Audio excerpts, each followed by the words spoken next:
Untuk memulai pertemuan ini, Bismillahirrahmanirrahim. Allahumma sholli ala Sayyidina Muhammad wa ala ali Sayyidina Muhammad. Semoga Allah Ta'ala mengaruniakan kepada kita pemahaman yang hak tentang kehidupan, agar kita bisa mensyukuri setiap nafas yang Dia berikan. Kita nggak tahu sisanya tinggal berapa nih, berapa butir, berapa tarikan nafas dan hembusan nafas lagi.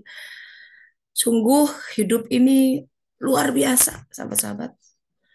Keajaiban di setiap saatnya. Kalau kita mau lihat, kalau sadar aja ya, setiap nafas tuh banyak. Jadi dalam surat Ar-Rahman, A'udzubillahi minasyaitonirrajim. Bismillahirrahmanirrahim. Fabi'ayyi ala'i rabbikuma tukadziban. Maka nikmat ya Tuhan yang mana yang kau dustakan. Jadi kalau kita menghitung karunia-Nya, pemberiannya, tidak akan bisa kita mampu menghitungnya. Dari tataran fisik saja, karunia nafas. Kalau ngitung tuh berapa nafas sehari, detak jantung, peristaltik usus, eh, apa namanya, endokrin, sistem tulang, wah banyak banget. Sungguh kita dalam sebuah huge debt gitu, dalam dalam sebuah utang yang besar sama Allah Taala. Terus sekarang pertanyaannya kita di sini ngapain gitu? Apa sekedar lewat atau sekedar mencari nafkah, membangun mimpi dan kemudian hilang pergi ketika kita tiada? Nah, kajian suluk adalah kita mencoba, kita nggak utak-atik gatuk gitu, kita nggak mau berasumsi. Pedomannya adalah Al-Quran, itu aja dipegang. Dari situ kita mulai Bismillah, melangkah. Ini hidup saya udah benar belum? Cara saya merespon kehidupan sudah appropriate, sudah presisi atau tidak gitu ya. Terus mencoba membaca kitab diri. Ini emosi yang bergejolak ketika aku marah atau kesel sama sesuatu, kenapa gitu ya. Semua dibongkar karena semua itu ujung-ujungnya sebenarnya kalau kita gali adalah dia ingin memperkenalkan siapa dirinya, Allah Ta'ala. Ujung-ujungnya ma'rifat Allah. Nah, hari ini kita akan dalami kembali tentang kisah Adam alaihissalam terkait dengan kalimah. Ya, kita buka Al-Qur'annya, surat Al-Baqarah, sahabat-sahabat. Hmm. Yang terkait dengan dan Allah menerima taubatnya, ya kita sudah baca ini, didahului dengan menerima kalimah gitu. Ada yang buka Quran? Ada yang mau membacakan? Ini ya, surat Al-Baqarah ayat 37. A'udzubillahi minasyaitonirrajim. Bismillahirrahmanirrahim. Fatalaqa Adamu min rabbihi kalimat. Ya, maka Adam ya menerima dari Rabb-nya kalimat. Fataba alaihi. Jadi taubat yang diterima terkait dengan kalimat yang diterima oleh Adam alaihissalam. Kalimat sahabat-sahabat itu berasal dari akar kata kaf, lam, mim. Kalam, gitu ya, perkataan. Kalimat itu titah Allah Ta'ala turun kepada seseorang. Ketika Adam alaihissalam menjalaninya dengan sabar, syukur, baru engkau benar-benar kembali kepadaku. Diterima taubatnya. Taubat itu kan kembali. Kembali tuh ditampin tuh gitu kalau bahasa Sundanya, diterima apa enggak? Saya kembali nih. Nah, syaratnya itu menerima dengan ikhlas, sabar, syukur, kalimah Allah. Sekarang yang kita mau renungkan ya, kita semua itu kan pengen taubat nih ceritanya. Taubat nasuha itu mau tidak mau kunci Al-Qur'an ya, harus menjalani kalimah Allah dan lulus gitu. Lulus itu berarti menjalannya dengan sabar, dengan syukur, ujung-ujungnya dapat pengetahuan di ujung situ. Karena tanda seseorang itu diampuni dosanya, kata Rasulullah, si dosa itu menjadi pengetahuan buat kita. Jadi kalau kita masih punya dengki, iri, oke kita merasa tidak nyaman dan kita kembalikan kepada Allah Ta'ala, tapi ujung-ujungnya adalah jangan merasa minder juga ya, karena itu sebenarnya jadi potensi ilmu buat kita. Ya, itu. Nah, sekarang kalimah itu terkait dengan di surat Ibrahim terkait dengan pohon. Kan disebut dengan sajarah thayyibah, itu disebut juga kalimah thayyibah. Menarik ya. Pohon yang sama yang kita bicarakan dengan pohon zaitun di surat An-Nur ayat 35. Jadi setiap kita itu sebenarnya takdir kehidupan yang didesain oleh Allah Ta'ala, lahir dari orang tua mana, menjalani masa kecil seperti apa, itu terkait dengan penumbuhan benih di dalam diri kita yang harus jadi pohon. Pohon itu berbuah harusnya, karena benih dinamai dari nama buah yang dihasilkannya. Sebelum kita berbuah, ya, dan menjadi misi hidup ya seseorang ketika kita bisa membagi buah-buahan kita kepada orang lain. Perhatikan tidak ada pohon yang memakan buahnya. Pohon itu memberikan buah bagi semesta. Benar nggak? Di dalam Al-Quran dikatakan suatu saat nanti di surga ada orang-orang yang mengatakan ini penghuni surga. Dia makan buah-buahan, ini adalah buah-buahan yang aku makan dulu. Berarti dia di buminya sudah berbuah. Itu. Ini visi Al-Quran terhadap kehidupan. Supaya memberi visi dari semua pernak-pernik kehidupan dan takdir yang mengelilingi kita. Agar kita jadi punya makna gitu. Agar tidak memisahkan, oh ibadah itu hanya di masjid, hanya di atas sejadah, nggak begitu gitu.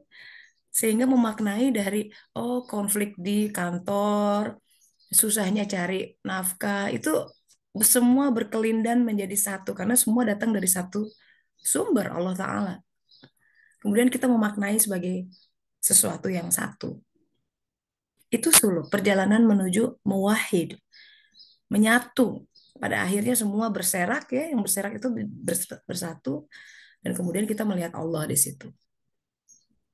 Kuncinya sahabat-sahabat adalah zikir. Banyak-banyak zikir. Zikron kasiron. Salat itu adalah untuk zikir. Dikatakan aku, kata Allah Ta'ala, menjadi teman duduk dia yang berzikir kepadaku. Bayangkan, teman duduk. Begini ya, the thing about kehadiran Allah, ketika kita berzikir, memanggil, tidak tidak perlu selalu subhanallah, alhamdulillah. Itu adalah kalimat zikir ya. Tapi ketika kita mengingat saja bahwa, aduh terima kasih ya Allah, aku sekedar makan enak tuh hari itu ya. Bisa nelen enak, terus bilang ya Allah terima kasih enak sekali. Itu kita lagi zikir tuh. Atau lagi sakit pundak atau apa, sakit. Terus kemudian kita bilang sama Allah, ya Allah sakit. Kita lagi zikir itu. Karena zikir adalah this connection itu. You try to connect with Allah. That is zikir. Itu. Ketika kita berusaha memanggil dia, dia hadir. Dia bahkan sebelum hadir tuh ada melihat kita, berpaling. Pandangannya, sahabat-sahabat, ketika dia melihat kita, itu wow, ada sesuatu yang terpancar dalam diri kita. Apalagi kalau zikirnya dalam banyak-banyak, dia hadir menjadi teman duduk. Kehadirannya itu mengubah ahwal kita. Jadi lebih sabar. Itu berkah orang-orang yang zikir. Jadi lebih pemaaf, lebih penyayang, gitu ya. Lebih nggak gerasa gerusu. Kalau dulu kalau ada kayak gini panik. Sekarang kalau dulu hilang dompet, wah udah kayak kiamat kayak. Sekarang sebentar di mana? Nah itu tuh berkah-berkah zikir. So it is important ya untuk melazimkan zikir, untuk membuka ini si benih itu. Nah syarat benih tumbuh itu minimal dua hal. Kalau kita belajar ilmu benih, satu mesti ada cahaya matahari. Ya, kalau dia tertutup dari cahaya matahari nggak akan tumbuh. Yang kedua ada air. Air itu namanya air pengetahuan. Maka kalau kita belajar tanpa zikir, tanpa mencoba kontak sama Allah Ta'ala, bisa bisa bisa busuk tuh benih. Kebanyakan air, ya. Kebanyakan zikir tanpa berilmu juga kering, karena nggak ada ilmunya. Gitu. Jadi dua elemen, sinar matahari dan air is crucial ya, untuk pertumbuhan benih. Nah, sekarang sahabat-sahabat, kita tuh sedang berenang di samudra air sebenarnya. Pengetahuan. Saya lihat ada apa? Kenapa? Hah? Sure, sure, sure. Sini. Listen dulu. Ini anakku lagi liburan. But he wants to go to the library. Oke, fine. Nah, gitu. Nah, hari ini kita coba mendalami tentang itu, tentang kalimah, ya. Kalimah itu bagian dari treatment Allah Ta'ala kepada kita, yaitu yang sebenarnya banyak ilmunya. Itu air-air pengetahuan yang mensucikan kita. Tapi kalau nggak ada koneksi sama Allah Ta'ala, tidak mengenal itu, tidak menyambungkan dengan Allah Ta'ala, itu hilang ilmunya. Ihwal, kenapa aku lahir dari orang tua itu, kenapa mengalami tragedi ini dan itu, kenapa mengalami semua suka dan duka ya. Kalau tidak dihubungkan dengan Allah, sukanya menjadi hilang gitu aja, tidak bermakna. Dukanya menjadi trauma yang kemudian menghantui kita berpuluh-puluh tahun lamanya sampai menurun ke generasi berikutnya gara-gara trauma itu. Ketika kita tidak belajar bahwa, oh, ini maksudnya Allah mengizinkan ini terjadi. Itu. Ketika itu berhasil, kita mengolah kehidupan dengan baik. Nah, taubat diterima, sahabat-sahabat. Itu eh, apa target ya, etapa suluk kedua, tahapan ya, targetnya itu taubat diterima adalah dalam surat An-Nur ayat 35, tandanya misbahnya menyala. Kita jadi insan kamil. Itu sebenarnya default kita masing-masing tuh jadi insan kamil. Setiap kita punya potensi itu. Tapi kuncinya mensyukuri apa yang dia berikan. Itu nggak jauh-jauh suluk itu. Semua, you have everything that you need. Semuanya dari kehidupan kita yang sudah berjalan, sedang berjalan, dan Allah akan sudah tahu awal dan akhir yang akan terjadi. Ya, nah itu. Yang susah itu kan bersyukur. Yang susah itu kan tawakal. Padahal kunci kehidupan itu sebenarnya nih, kata Al-Quran, Allah akan menolong orang beriman dalam kehidupan dunia dan akhirat. Coba cari PR ayat berapa. Itu Al-Quran. Itu janji Allah. Dan Allah zat yang presisi. Menepati janjinya selalu. Kalau orang tawakal betul sama Allah Ta'ala, Allah tuh zat yang malu tidak menolong hambanya kalau dia menyadarkan diri kepada Allah. Oh, pertanyaannya kenapa aku bilang, kok aku minta tolong sama Allah dia tidak membantuku? Soalnya gitu kan? Aku doa kok nggak dikabulkan seolah begitu gitu. Sekarang kan kayaknya kontradiktif. Padahal Al-Qur'annya ud'uni astajib lakum. Berdoalah, aku akan kabulkan. Di mana letak pengabulannya? Nah, ini yang perlu ilmu. Bagaimana cara membacanya? Pertama, Allah itu zat yang tidak suka disekutukan. Jadi kalau dalam hadis dikatakan, ya Allah ini untukmu dan untuk negaraku, kata Allah, buat negaramu saja. Jadi kalau kita puasa nih, ya Allah aku puasa pakai niat, tapi dalam hati, ya Allah tahu. Dalam hati, sekalian kurus. Nah kata Allah buat kurusmu saja. Oh sekalian sehat. Kata Allah buat sehatmu saja. Gitu. Halus ya, aduh. Tapi dia tidak suka disekutukan. Ada motif-motif lain yang tidak terucap tapi dia tahu, berkelindan di hati, maka dia memberikan itu kepada itu seperti ilah lain buat kita sebenarnya. Karena itu yang mengatur kita, itu menjadi harapan kita dan Allah tahu buat buat dia saja gitu loh, buat sesuatu itu saja. Susahnya ikhlas. Begitu seseorang tawakal penuh sama Allah Ta'ala, dia turun. Makanya banyak doa yang terkabul ketika udah di ujung banget, udah mau mati, karena udah bener-bener cuma butuh hanya mengandalkan Allah. Kejadian, keajaiban terjadi. Itu sering tuh, banyak cerita kayak gitu. Ya, bahkan orang yang katanya ateis sekalipun, ada cerita tuh, dia terkena avalanche. Jadi dia lagi ski gitu ya, longsor salju itu kan orang bisa tertimbun salju itu nggak bisa nafas matinya tuh karena kurang oksigen. Dia udah lama tertimbun salju, makin nggak bisa ke atas gitu. Dalam keadaan lemah seperti itu, coba bayangin megap-megap ya, tiba-tiba sang orang ateis ini berkata, Tuhan, jika Engkau ada, katanya gitu, selamatkan aku. Beneran tuh ada yang nyelamatin, kebuka. Sejak saat itu dia terbuka. Nah, makanya karena doa di saat sempit seperti itu udah orang udah, itu dalam Al-Quran disebut itu orang-orang kayak begitu. Orang yang berdoa, jadi orang naik bahtera katanya gitu kan dalam Al-Quran. Terus kemudian ada badai, badai mengerikan. Wah udah kayaknya mau tenggelam lah, gelap. Di situ dia berdoa dengan ikhlas. Doanya ikhlas disebutin. Jadi begitu sampai ke daratan, tenang, susah doa ikhlas itu. Jadi kadang-kadang ya Allah Ta'ala menempatkan kita dalam sebuah situasi dalam kehidupan di mana nggak ada lagi yang bisa diminta tolong. Biasanya dia bisa ditelepon, nggak dijawab, ya kan? Biasanya dia bisa diandalkan, nggak bisa gitu. Itu sama-sama sebenarnya hari-hari Tuhan. Saat ketika dia ingin memperkenalkan dirinya, I want you to taste my presence gitu.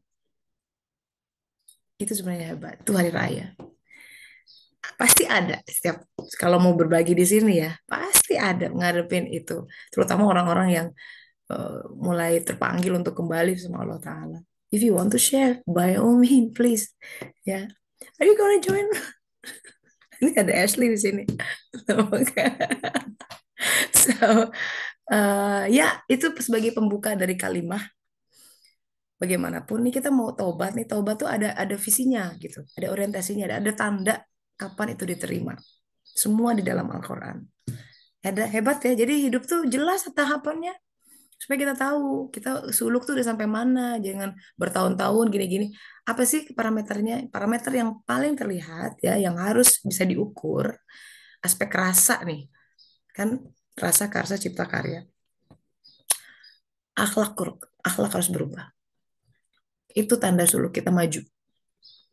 Ya, maka penting journaling gitu. Kita dulu jadi ada saat dimana kita bisa berkontemplasi ya, looking back and I'm talking about whether our journey is moving towards forwards or just stuck or not. What would be the indicator? What would be the yeah?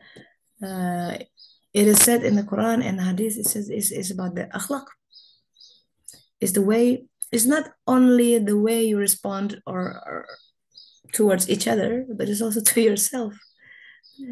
The inner response to whatever Allah gives to you. Jadi lebih sabar, lebih syukur, itu akhlak. Ya, kalau dulu, aduh, misalkan ya banyak mengeluhnya, you complain a lot about life. Now you become more like, ya, jadi lebih banyak menerima kehidupan, lebih banyak tersenyum gitu dari dalam. Nah, so we've been together almost 9 years nih di sini di kelas suluk ini. Ada yang bisa berbagi nggak? Kira-kira perjalanan kita ini sebenarnya maju atau stuck atau apa gitu? Ya, I want to begin with myself then, my reflection of our 9 years journey. Ya, kita mulai tahun 2016. 2016 itu si Elia 4 year old, Rumi 2 tahun. Ya, toddler semua masih pada pada pakai pampers mak rempong gitu ya. I have to admit banyak cengengnya gitu ya, banyak yang aduh berat berat karena kan di Indonesia ada pembantu semua, ya kan, semua ada pembantu, nyetrika pembantu, mama bantuin, you have all the family support in Indonesia. Sekarang pindah ke sini itu uh, adalah sebuah tempaan yang yang signifikan buat saya. Terus ke daerah yang baru harus adaptasi dengan semua yang ada. It's a big journey. Ya, mungkin yang mengenal saya sejak kuliah nih kayak Nadia NL bisa menyaksikan perubahan yang ada selain keriput yang bertambah dan jumlah uban yang bertambah, kita tambah tua ya. Uh, ya, kalau saya rasakan saya lebih appreciate all the small things in life. And that's I won't take it for granted karena itu sangat membantu. Beneran, sahabat-sahabat, sangat membantu. Saya ngomong gini tuh karena when you get through life, when you are so like, it's like you losing yourself ya, kayaknya berat atau apa. When you start little things like, appreciate your little cup of tea and be happy with it, it's a huge thing. It's really. Sometimes, ya, yang saya rasakan, that's the thing that keeps you going. Nggak, you don't need big, fancy, lavish things gitu sebenarnya dalam hidup. But here's the thing, what I experience, if you can experience and be grateful, bisa mensyukuri satu cangkir teh, hal yang kecil, yang lain jadi besar gitu maknanya. Nah, itu yang saya belajar, mensyukuri satu nafas, one breath, without having asthma, or you don't need ventilator for that. And that's what I've learned. When you can appreciate small things, you can smile inwardly, and somehow it brings the light, the sunlight within you. Walaupun di luar hujan, it's rainy outside, it's probably storm, but when you have that sunlight in you, somehow, yeah, it makes a whole different thing. Gitu. That's my lessons. Gitu. That's my learning. Aku jadi, oh, Allah mengajariku appreciate all things. Dimulai dari hal yang kecil. Dalam tanda kutip ya. Because in essential, nggak ada things like small or big things. Semua tuh besar di hadapan Allah Ta'ala. So I learned to be like the legend of the King Midas.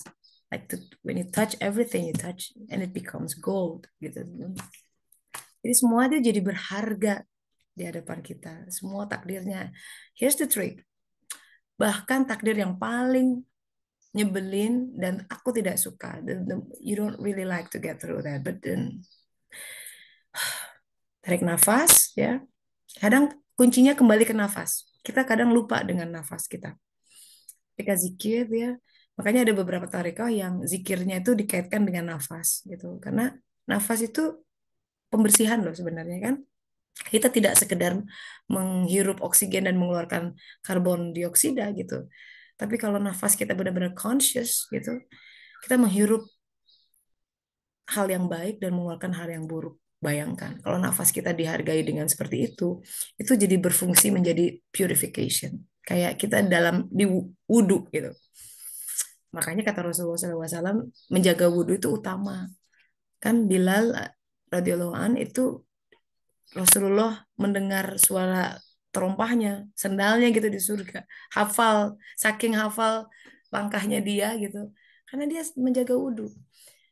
Tapi menjaga wudhu di batin itu juga tidak kalah pentingnya. Jaga wudhu fisik, yes gitu. Tapi kan kadang kita perempuan berhalangan, ya kan? Nah, jadi di dalam batin ini, keluarkan, ingat nafas kita, masukin yang baik, keluarkan yang buruk.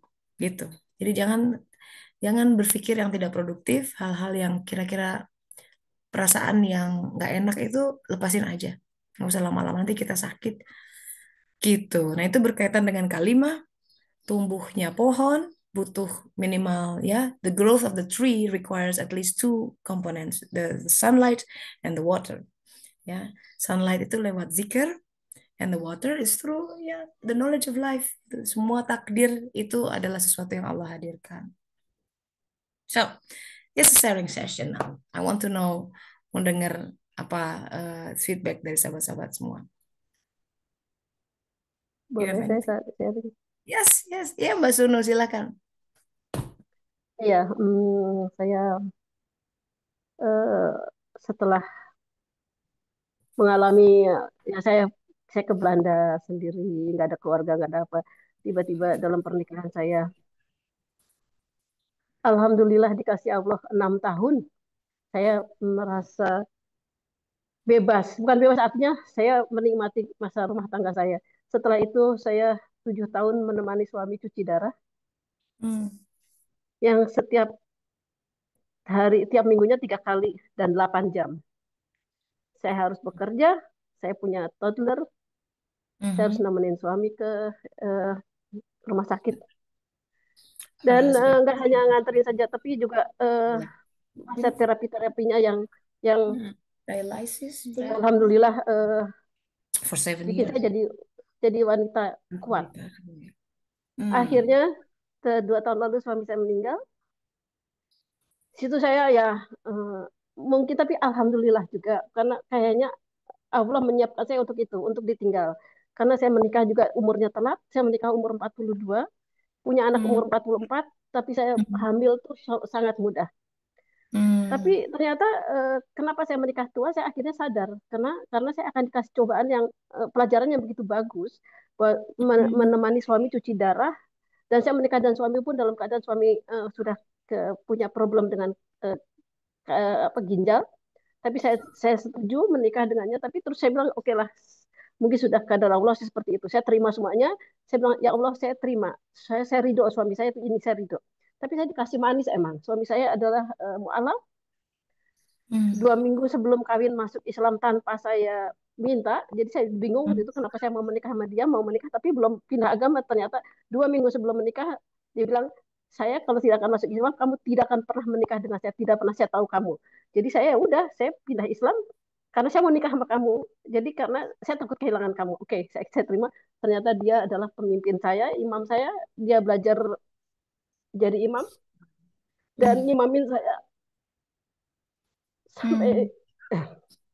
akhirnya saya bilang, ya Allah, saya memang tidak minta apa-apa ke Allah, hanya minta suami yang Islam. Berarti saya minta suami Islam karena berkali-kali saya punya pasar yang beda agama. Akhirnya saya dapat Islam, saya nggak Hmm. minta harta, nggak minta banyak, minta Islam. Dan saya dapat Hmm. Islam yang seperti saya impikan. Dia jadi Hmm. belajar Quran sendiri, maksudnya ada guru tapi nggak spesifik itu. Terus dia belajar belajar baca hafalan sendiri sampai jadi imam tuh dia banyak suratnya. Saya bilang, wih, suratnya keren, saya nggak bisa. Nah itu, tapi terus akhirnya itu hadiah dari saya untuk saya.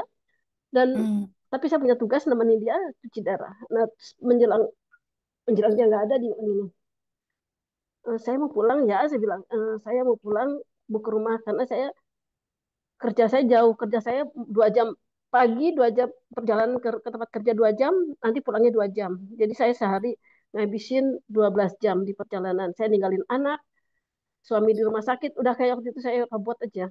Tapi terus eh, saya bilang pas saya mau pulang, suami bilang, terus saya bagaimana? Saya kok di rumah sakit? Saya bilang, kamu di rumah sakit ya sama dokter sama suster.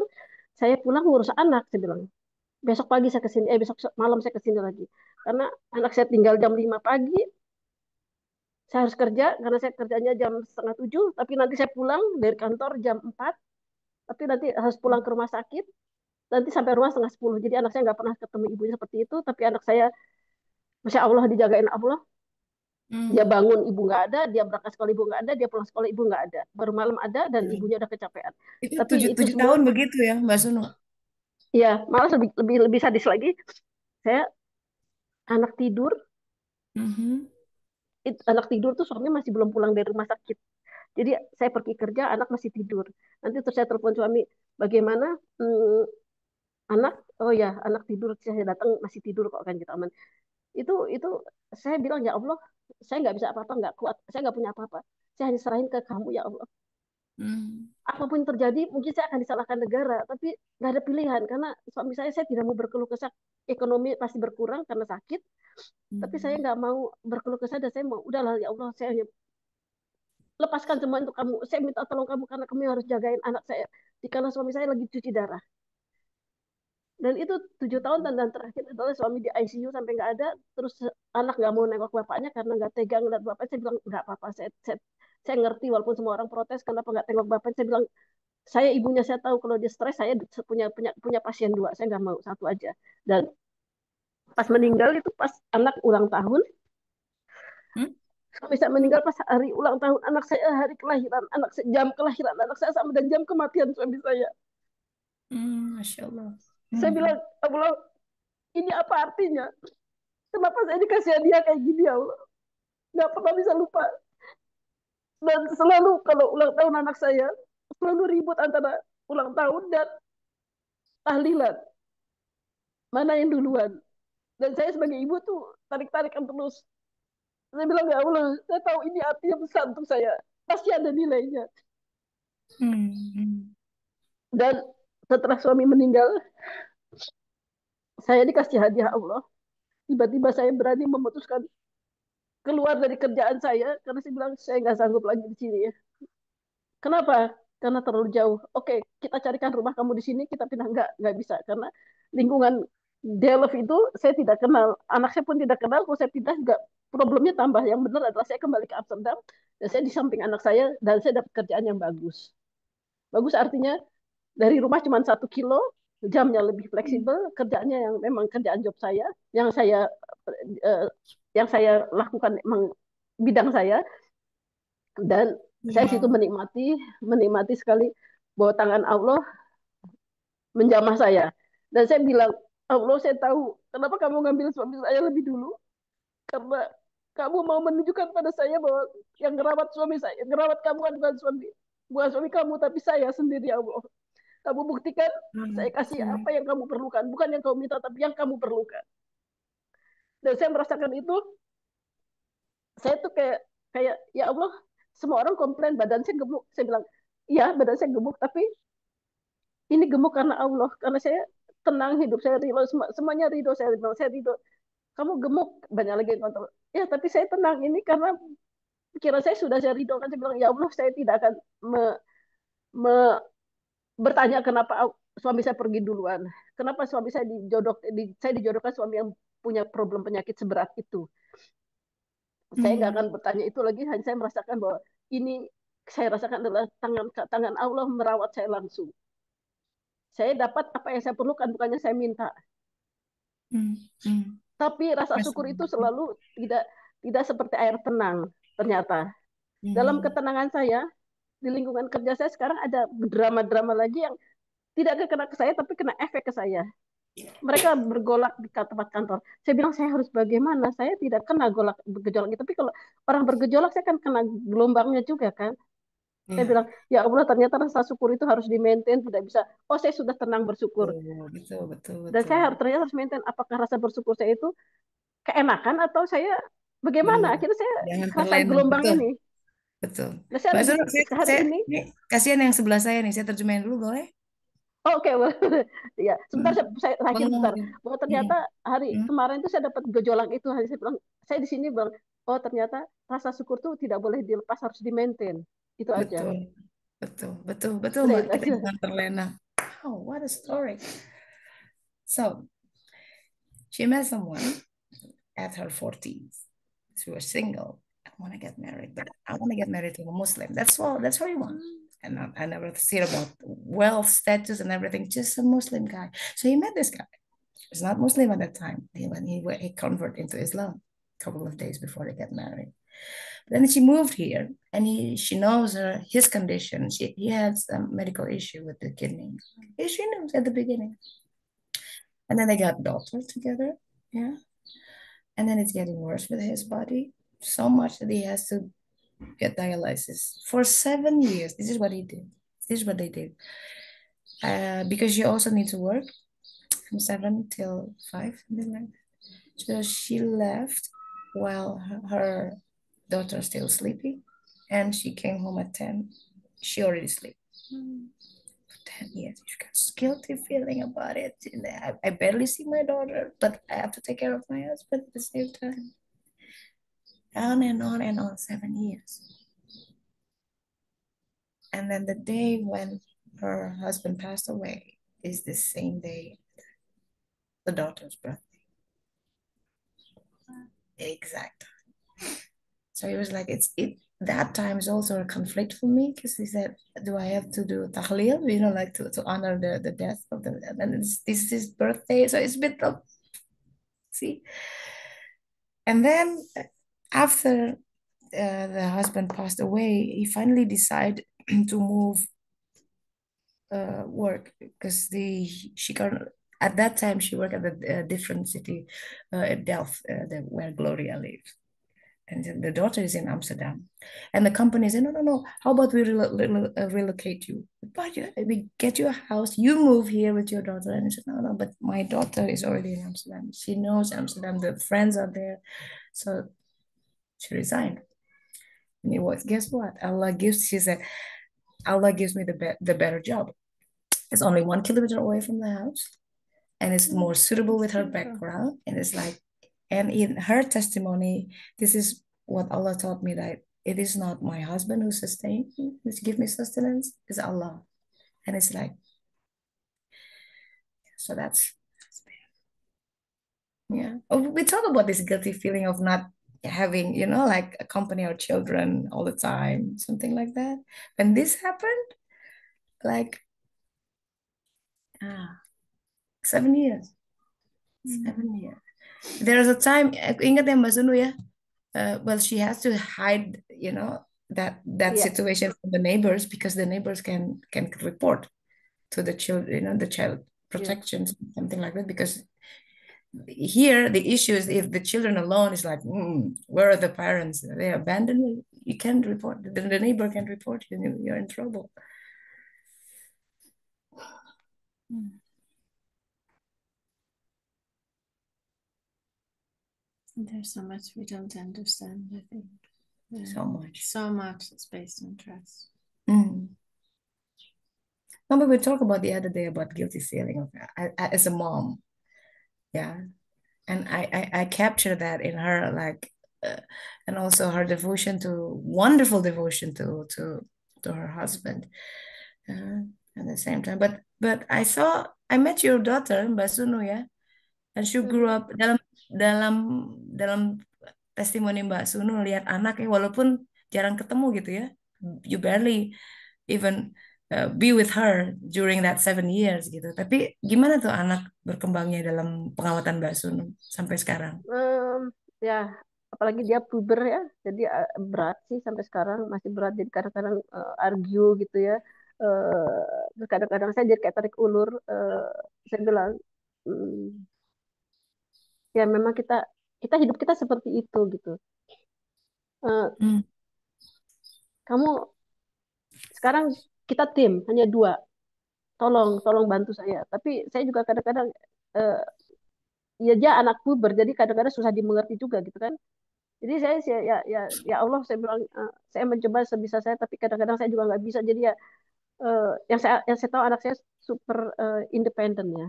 Dia untuk makan kita kasih yang mentah aja, nanti dia bisa jadi sendiri gitu. Terus uang juga Hmm. saya nggak saya kasih uang banyak, saya kasih kontrol juga. Dia bilang, mama mama eh, mama kerja keras untuk hidup kita, untuk masa depan kamu. Jadi kita nggak sembarangan gitu. Dan saya nggak mau memanjakan dengan uang. Artinya saya etos kerja yang saya ajarkan, dan juga eh, dia akhirnya bangga ke ibunya, Pak. Ibunya bekerja, that is proud of her mom gitu aja. Jadi saya lihat, Wow. tapi di depan saya enggak, tapi di belakang dia ternyata di sekolah bilang, sampai gurunya bilang, siapa kamu, kerja kamu apa, sampai anak kamu kayaknya suka sampai bangga dengan kamu. Dan yang saya lihat adalah the best teacher is ngasih tahu ya, sampel. Mhm, Jadi kayak saya mhm, sholat itu nggak banyak ngomong, sholat, sholat, tapi saya sholat selalu sebisa mungkin imamnya dia gitu kan. Ayo nanti mhm. kayak saya tinggal nih kamu. Jadi sebisa mungkin saya ngasih contoh, walaupun juga banyak Wow. banyak belum menjadi contoh yang benar juga sih, masih banyak salahnya maksudnya, tapi ya. That's amazing. Yeah.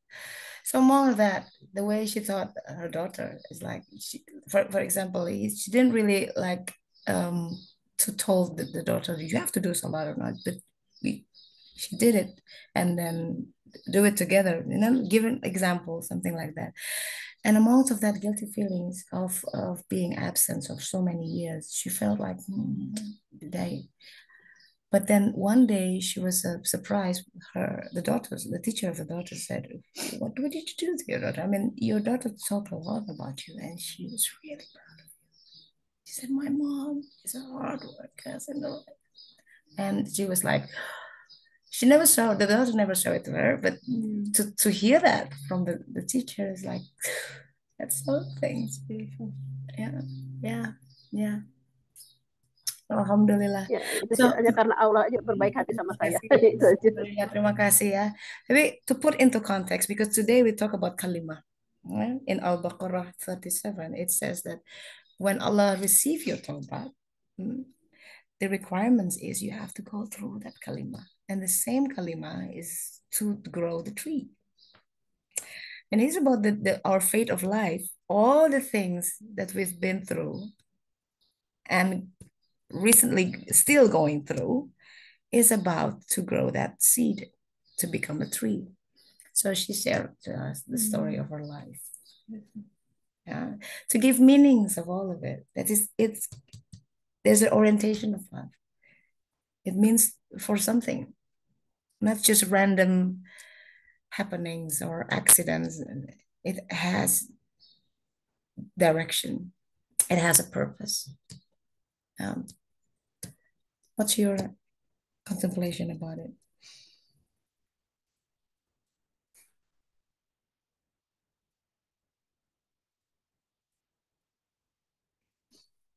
I think it's about learning to trust Allah. Mm. So much of life can be bewildering. Mm. You know, it doesn't go the way we think, or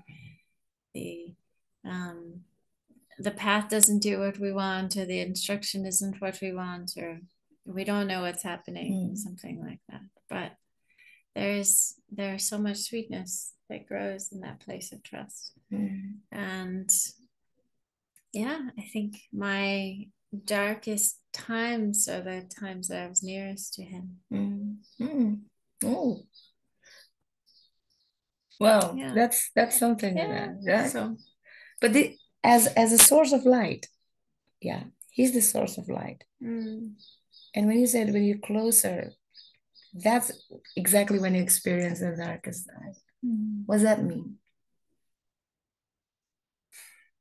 I think often it's when he's taking us to a place that is very near, that is unknown, so that we can learn how to be light in those places. You know, it's easy to shine for him when you're in a mosque, when you're in Mecca, something like on that. your mat. Yeah. Some of our circumstances, it feels tricky. You don't know where he is. Yeah. You know, with her husband being sick. Where is Allah? Yeah. And when you find it, that is something. Ya gitu Mbak Suno. Jadi menurut dia nih kita semua belajar percaya sama Allah, to learn to trust Allah. Percaya nggak? Sebenarnya tiap hari kita bilang Allahu Akbar. Of all the things as we say, la ilaha illallah, benar ya. Tawakal gitu, semua tuh basic-basic kayak gitu. Bahkan kita bilang subhanallah, mengalir, sabaha is mengalir. Benarkah kita mengalir? Mengalir tuh harus ada elemen percaya. Trust Allah and trust the process. Percaya dengan semua kalimat takdir yang dia sudah tuliskan buat kita. All the fate of life in Lauh Mahfuz.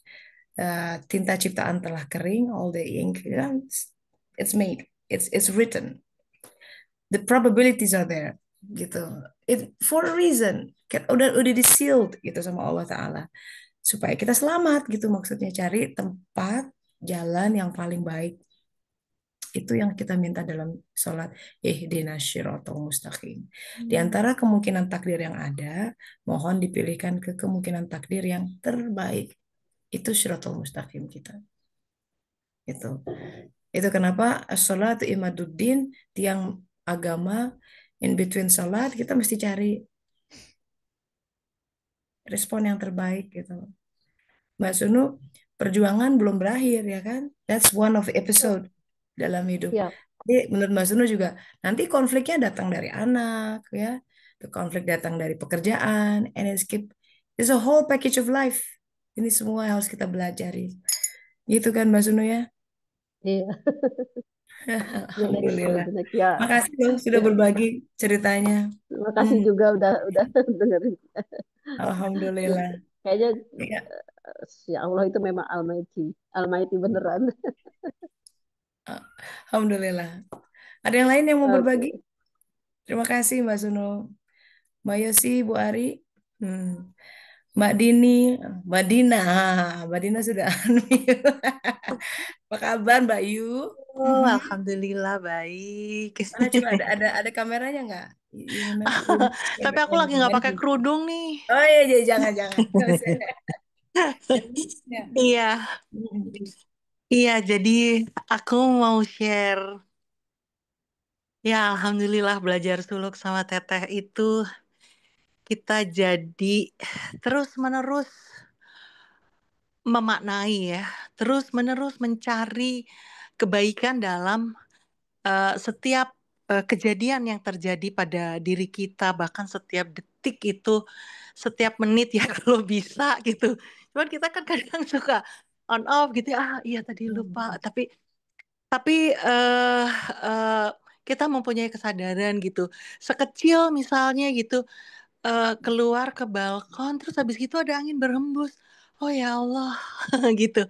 Seperti ada yang menyapa gitu. Kalau dulu kan ya udah berhembus aja gitu, dingin gitu. Kalau sekarang itu kita mencari ini kan siapa yang menggerakkan angin, siapa yang menggerakkan pohon-pohon tuh, pasti dia gitu.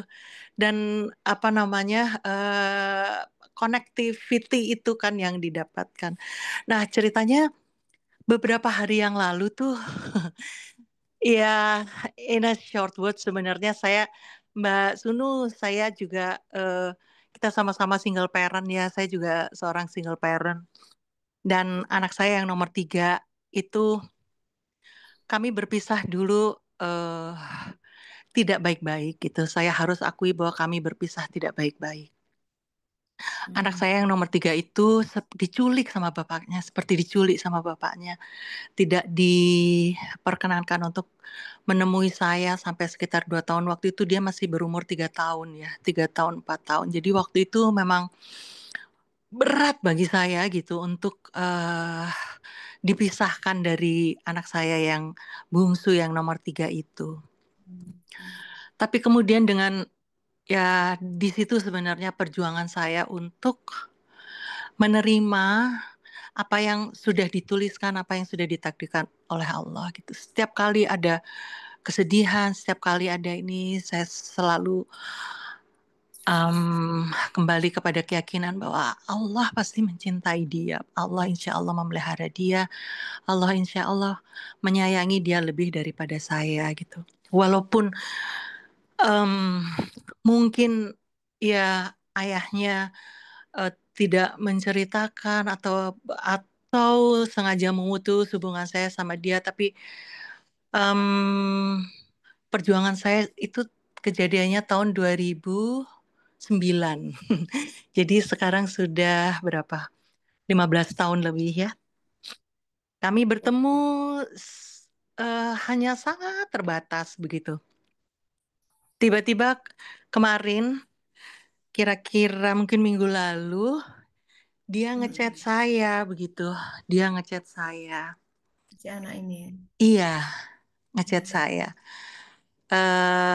Dan memang setelah saya belajar suluk itu teh gitu, saya mencoba membaca diri saya, kenapa ya Allah itu memisahkan saya dengan anak saya, memisahkan saya dengan mantan suami gitu, dan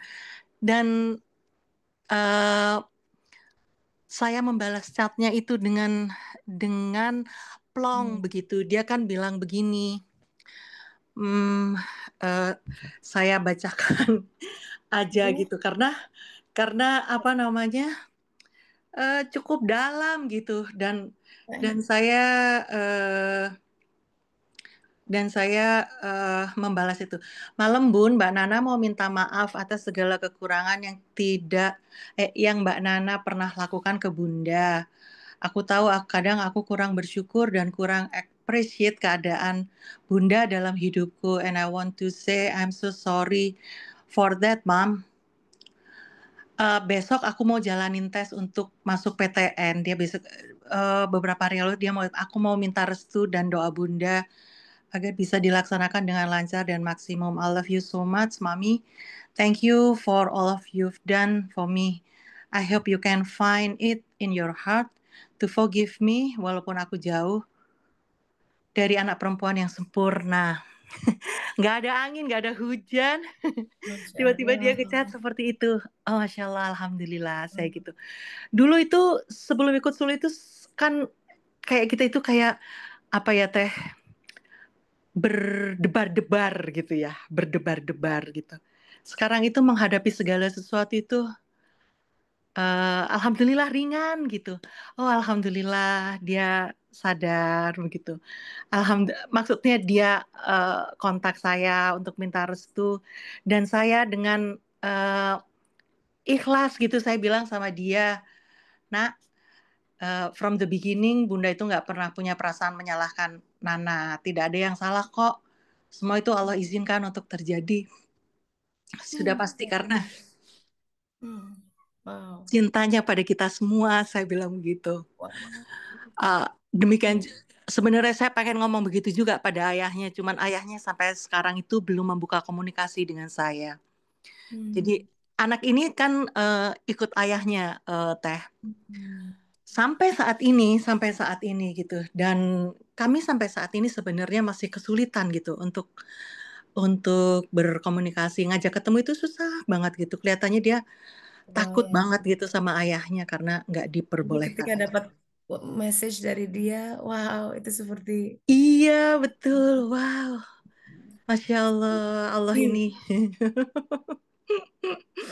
Masya Allah, dan saya punya kesempatan gitu untuk bilang sama dia gitu bahwa, "Nak, yang penting buat Bunda adalah kamu nak menjadi anak yang salihah," saya bilang begitu. amin, amin. Selalu dalam pelukan dan genggaman Allah Subhanahu wa Ta'ala. Karena dari awal tuh saya rasanya saya itu Teh kalau ngelihat dia gitu kadang-kadang saya kan stalking gitu ya di IG-nya ibu sambungnya begitu. Saya ngelihat dia itu kadang pengen peluk gitu, pengen aduh apa Saja. namanya? Iya pengen take care gitu kan. Karena dia tuh di sana kan jadi anak sulung gitu ya. Dia kan anak bungsu di sini yang selalu di ya di anak bungsu ya. Kan pasti diladenin, disayang-sayang. Nah, di sana itu dia harus take care adiknya. Dia mesti mandiin adiknya, dia pernah cerita begitu, dia mandiin adiknya, dia ini gitu. Ya bagaimanapun saya sebagai seorang ibu itu kan kadang walah Nduk gitu kan, walah Nduk gitu. Tapi saya selalu menepis perasaan itu Ya, Allah pasti. itu bagian dari suluknya, Mbak. Iya, iya betul begitu. Bagian dari suluknya. Iya moga dan pilihannya itu Teh. Nah, terus kami sempat berkomunikasi. Memang Nana pengen masuk universitas mana? Nana pengen masuk ITB.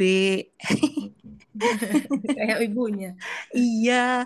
Pilihan pertama apa Ndo? Arsitek. Pilihan kedua apa Ndo? SBM, ITB. Oh ya Allah ya.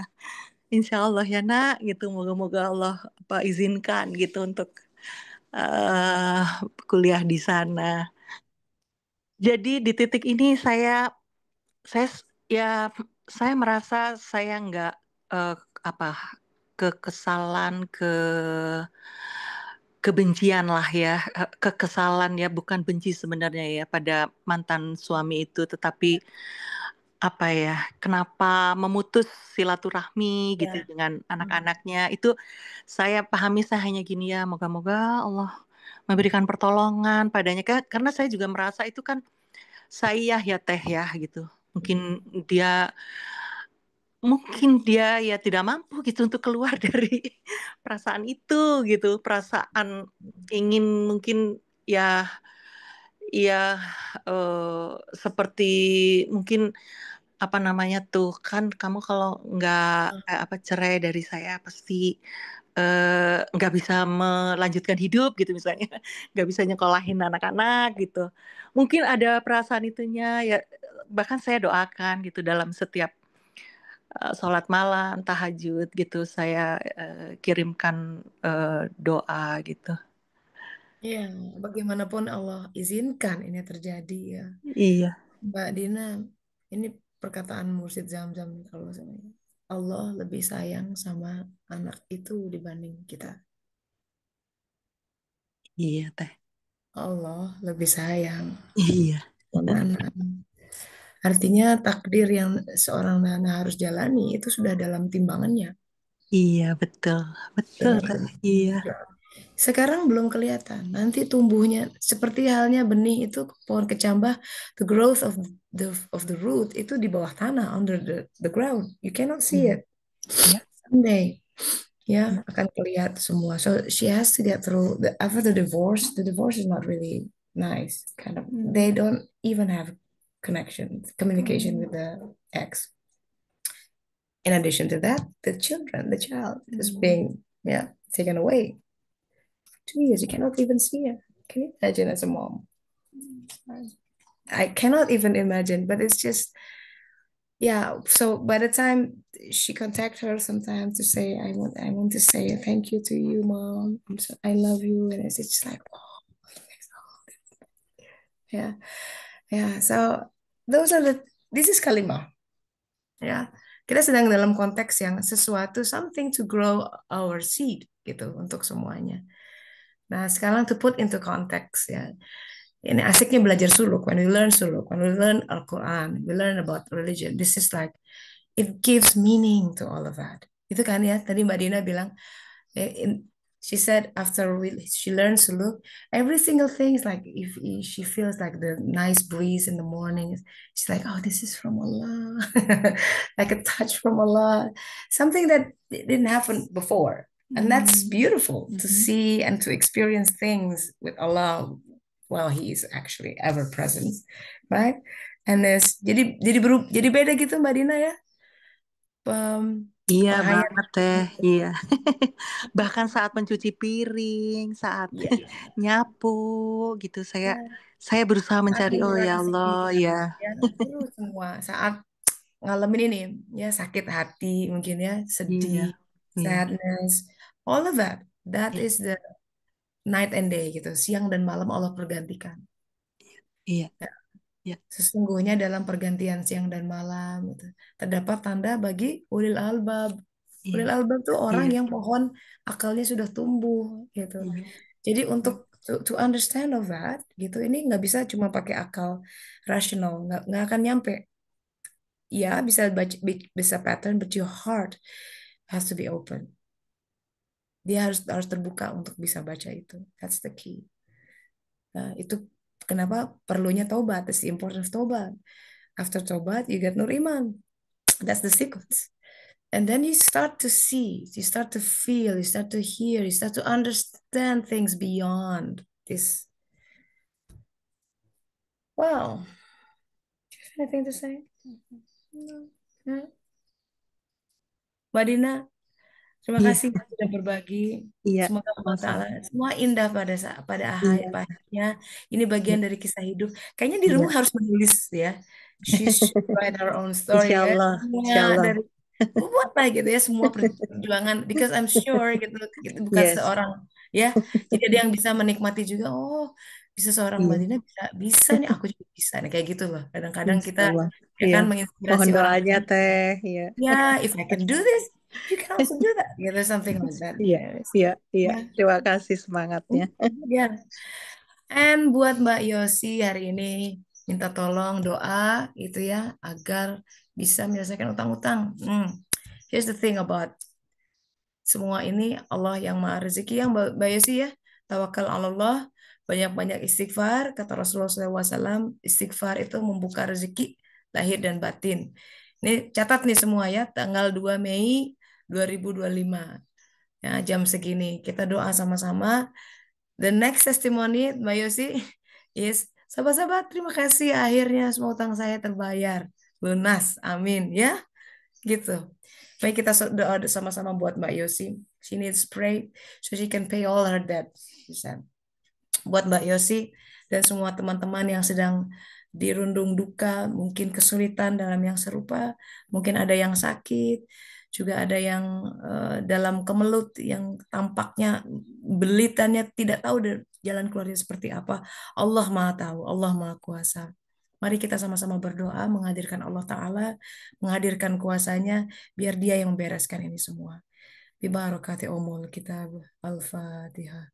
A'udzubillahi minasyaitonirrajim. Bismillahirrahmanirrahim.